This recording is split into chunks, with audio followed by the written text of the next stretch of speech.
Welcome back to Explosive Truth. We're super close to 1K. Please smash that subscribe button today and help us get there. What's next for Sugar Sean? Do you have any plans? Yeah, sitting right here off the top of my head, I don't know, but yeah, he's still one of the top 5 best guys in the world. So I guess it's always a risk you take when you try to get that payback, because that second loss to the but you got to go for it. I mean, listen, you got a second loss, but you got a second loss against the best guy in the world. Yeah, Merab is legit now. I mean, there were a lot of questions about Merab in the beginning. There are no questions about him now. He's legit. Yeah, he's very good. But if you're going to lose, and you're going to lose twice, you want to lose to the best guy in the world. Yeah. with him. It's like a stamina thing, huh? That guy could just go. Yeah, he is an animal. Yeah, he'd keep up. And obviously incredible. So Matt Serra, I do a show called Looking for a Fight, and he fought in New Jersey, Merab, and he won. And Matt Serra told me that guy's going to be a world champion. Oh, no way. Yeah, he said that guy's going to be a world champion. I love doing the show with Matt and Dean. They're really good at. They got a really good eye for talent. Matt Serra's pointed out multiple fucking world champions to me. Yeah. I think we got to ask you about this situation that happened this past week. Really nasty stuff. Really, really nasty stuff. And just one of the more terrible events that I've ever seen on social media or happen. A real game-changing event with Charlie Kirk. Just curious where you were when you found out, what your reaction was to it. Yeah, I think I had just woke up, and my phone was blowing up, and yeah, I was fucking blown away. I mean, especially when the video footage started coming out, and now they grabbed this kid who's a college kid. This kid hit him like that 200 yards away. It's so crazy. I was actually surprised by how impacted my kids were. My kids used to watch him on social media. My daughter, she's 19, she's in college, and she's been just destroyed over this thing for the last couple of days. You have to feel horrible for his family, and yeah, it's fucking crazy. What do you think it does to or how does it impact the concept of free speech and also people who operate on the more fringe or radical sides of that free speech? Do you think people start to think a little bit more? Think about the past. I mean, the past, when you think about it, the guys that was like Kennedys, the Kennedys who were like president, held, cabinet positions in the White House, or Reagan, or, Lincoln and Martin Luther King, and, to see it happen to a guy like that goes to college campuses and debates college kids is pretty fucking crazy. It's really, obviously, incredibly heartbreaking. It's also really scary, because the fact that it happened during what he was known for, which was just peaceful debate and conversation, which was a pillar of American virtue. Like this country was built on people having conversation and talking to people maybe you don't always agree with, and then hopefully reaching a resolution, or even if not, saying like we respectfully disagree. But I think that's a lot of the times how progress is made. It's how all progress is made. I want to say it was Reagan and Tip O'Neill, who was the Speaker at the House at the time. I guess they didn't like each other, didn't get along, obviously didn't agree on a lot of things. They used to get together once a week to have lunch and talk. Yeah. You know what I mean? It's like, that's how it's supposed to be. Yeah. Yeah. The idea of when you are unable to talk, shoot, and go to violence is just so pathetic. It's so weak. And I think it's totally against everything that is America. And do you think it is, though? Because it certainly feels like we see more of it nowadays, but like gentlemanly disagreements used to lead to duels, in the West, right? I think America is a country if of you're fucking dumb. Yeah, of course. I mean, that's where you Of course. Who I'm fucking wants to duel. I mean, I don't agree with abortion. I knew. Let's have a fucking duel, and one of us has to die. Oh, yeah. If you're a fucking moron, yeah, it makes sense.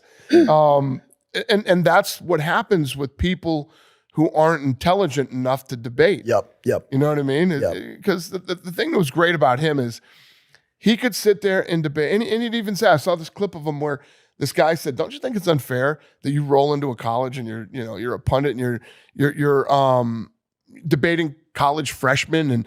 And he said, "Well, I never went to college.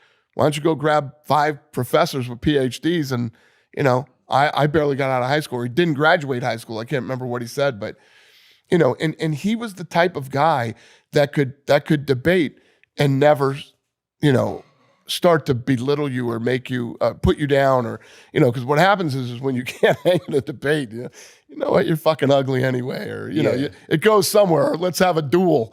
It never ended that way with him.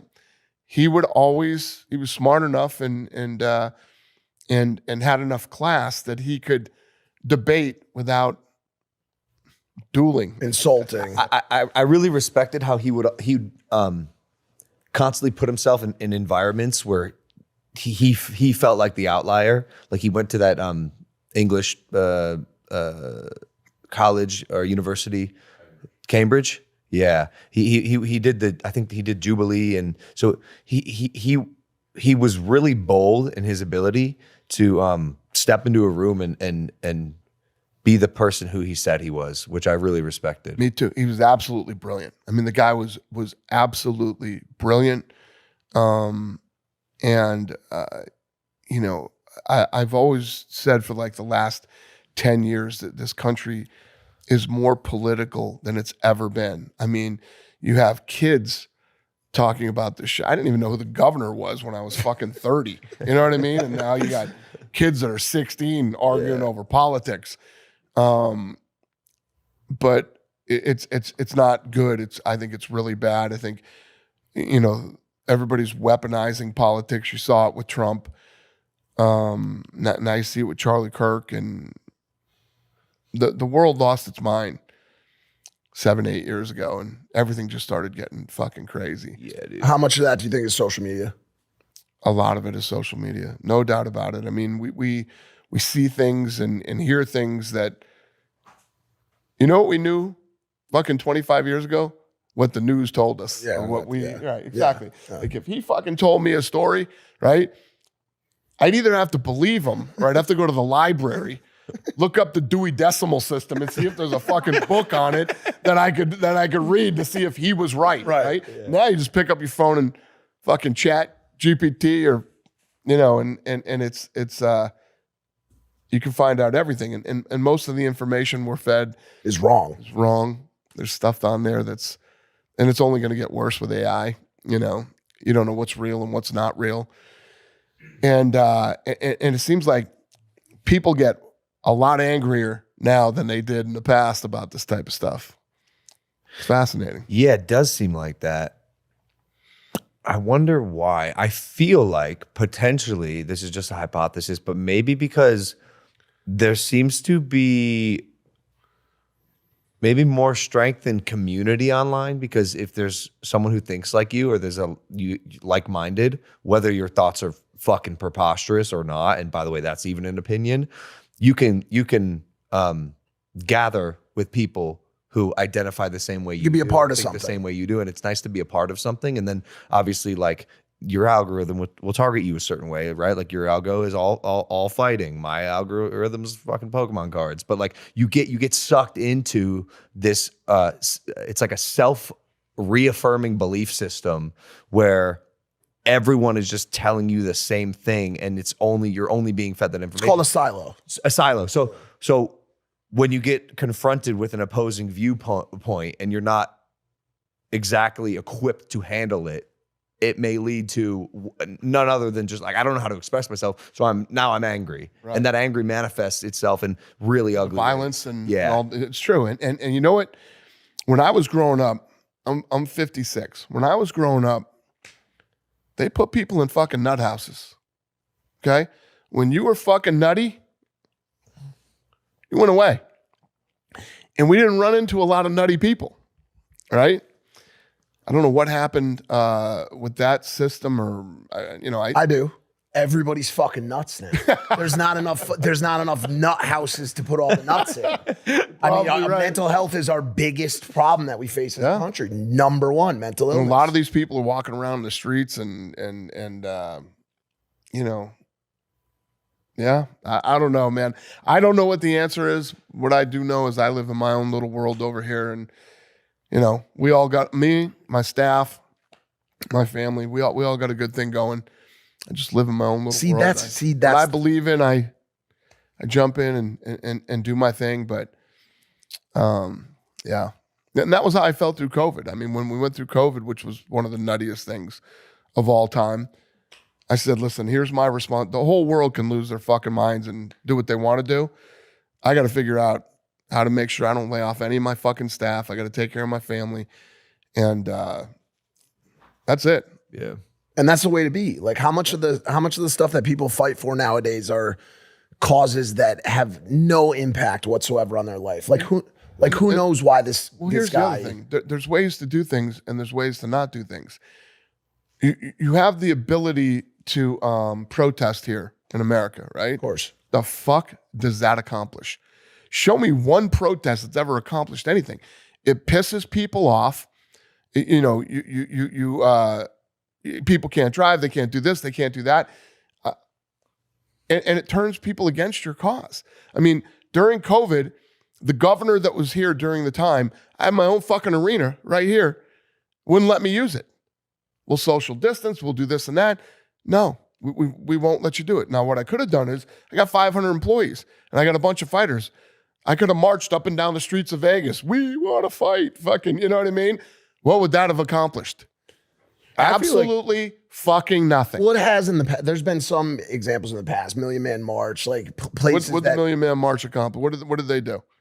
It was that accomplished what they were. Don't ask me historical. You know what I mean? Questions right now. It led to the civil rights reform in the country in some way. Contributed. Blocking roadways. Go fuck yourself. Get off the streets, dude. They did it in the National Mall. It was organized. It was and that's one of our rights as a country is the right to assemble, right? In protest of so it has to be protected. Never, ever fucking convince me that a fucking protest, created something fucking great. So what do you do? So what is the? So what you do is you dig in and say, all I knew is that I said, I need a fucking island, right? Because all I need to do, I need some fucking, I need a place where I can put a fight on, right? Yeah. We're going to need power and all the fucking shit but I need, for guys to fight, I need cameramen. I need some commission guys.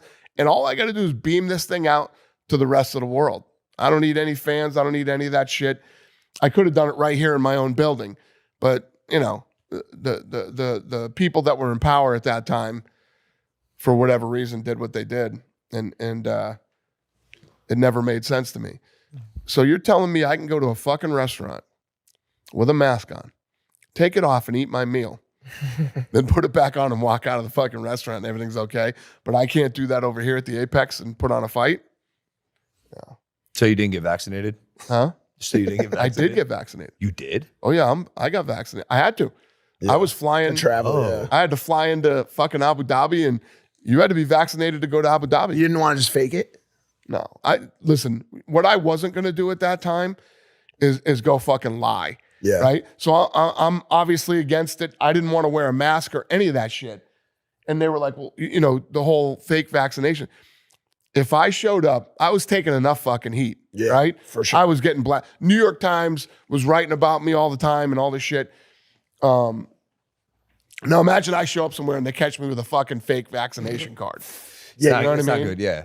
Any side effects you have? I don't think so. I mean, which one'd you get? You know what my thing was? I'm fucking 50 years old. I got kids. Gives a fuck. What's going to happen to me? And then people start dropping dead of fucking heart attacks and shit. But that was my, but I wasn't going to lie and do a fake vax card. But I got vaccinated. So what we did for our employees, so at that time, you know, some of these companies, if you weren't vaccinated, you couldn't fucking work there. You couldn't go to work. They were trying to take your life away if you didn't get vaccinated. My employees, we had it if you wanted it. And if you didn't want to take it, you didn't have to. Period. Same for the fighters. We have it if you want it. And if you don't want it, it doesn't make a fucking difference. We won't treat you any other way. It's America, man. You can't fucking tell people they have to take a fucking shot. That's crazy. They do it for students, right? Like before you go to school for polio. And They were doing that with the colleges too. The kids couldn't go back to college unless they were. But do you think that there's some instances where it makes sense? Like if you're a parent and you're not giving your kid. I have no fucking idea. Okay, why are we talking about vaccines in 2025? That's a whole nother rabbit hole that you can go down.